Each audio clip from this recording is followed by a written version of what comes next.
Hukum semestinya berdiri untuk semua, bukan hanya untuk sebagian. Namun, apakah hukum di Indonesia sudah adil atau hanya berpihak pada yang kuat?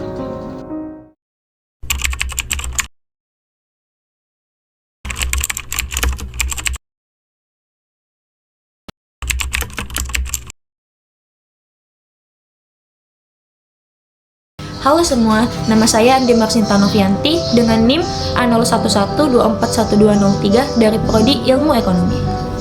Nah, hari ini kita akan membahas soal tantangan penegakan hukum yang adil di Indonesia.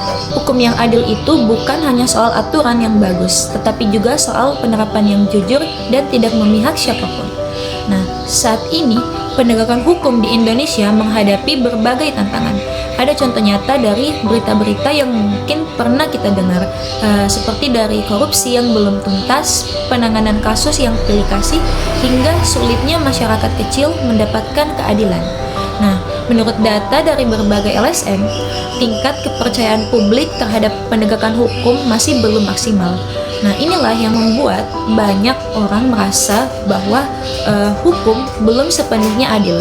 Nah, topik ini sangat penting untuk kita bahas. Selanjutnya, rekan saya, Abda Syareza, akan menjelaskan contoh-contoh dari tantangan penegakan hukum di lapangan.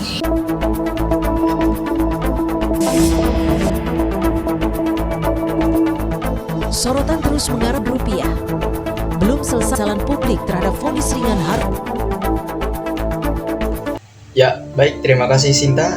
Sekarang saya Abda Syareza Yusuf dengan NIM L0112411102 dari Prodi Ilmu Kelautan akan menjelaskan contoh tantangan penegakan hukum di lapangan.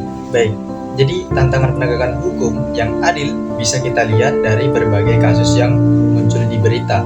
Contohnya itu salah satunya yang sering kita temui yaitu korupsi pejabat tinggi negara yang nilai kerugiannya itu triliun. Tapi vonis yang diberikan terbilang ringan dibandingkan dengan pencuri kecil biasa. Ada juga contoh daerah-daerah kecil di mana masyarakat biasa sulit mendapat bantuan hukum yang memadai sehingga merasa tidak terlindungi oleh negara. Ada juga kesan tebang pilih dalam penerapan hukum membuat publik kehilangan kepercayaan. Faktanya, tantangan ini membuat sebagian dari kita berpikir kalau penegakan hukum belum sepenuhnya berdiri atas nilai keadilan dan kesetaraan.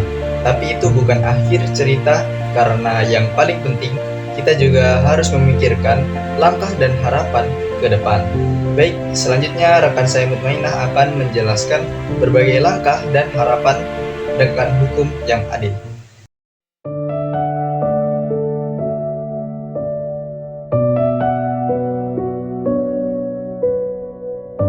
Baik, terima kasih Resa atas materinya. Saya Mutmainah dengan NIM A0112411206 Prodi Ilmu Ekonomi Fakultas Ekonomi dan Bisnis. Sekarang, mari kita bahas bersama-sama apa yang bisa dilakukan agar penegakan hukum yang adil dapat terwujud di Indonesia. Kita dapat melakukan beberapa cara agar dapat mewujudkan penegakan hukum yang adil di Indonesia. Yang pertama, kita dapat meningkatkan pengawasan dari berbagai pihak atau media hingga masyarakat agar penegakan hukum lebih transparan dan dapat diawasi secara bersama. Yang kedua, reformasi aparat penegakan hukum, yaitu memberikan pelatihan, pengawasan, dan penerapan kode etik kepada polisi, jaksa, dan hakim. Memastikan seleksi aparat penegak hukum transparan dan diawasi oleh pihak independen, juga memberikan sanksi yang tegas hingga pemecatan bagi aparat yang terbukti melakukan korupsi atau melanggar peraturan. Kemudian, pendidikan dan kesadaran hukum bagi masyarakat juga perlu lebih ditingkatkan, seperti memberikan edukasi dari tingkat sekolah hingga masyarakat umum. Nah, jadi jika semua itu dilakukan, maka Indonesia bisa bergerak lebih dekat ke cita-cita sebagai negara yang menjunjung tinggi nilai-nilai hukum yang adil bagi siapapun itu. Sekira itu saja penjelasan materi dari saya. Sekian dan terima kasih. Hukum yang adil bukan hanya soal aturan, tetapi soal keberanian dan kesediaan bersama untuk menegakkannya. Nah, jadi Mari bersama-sama wujudkan Indonesia yang menjunjung tinggi nilai keadilan bagi semua warganya. Sekian dari kami, terima kasih telah menonton.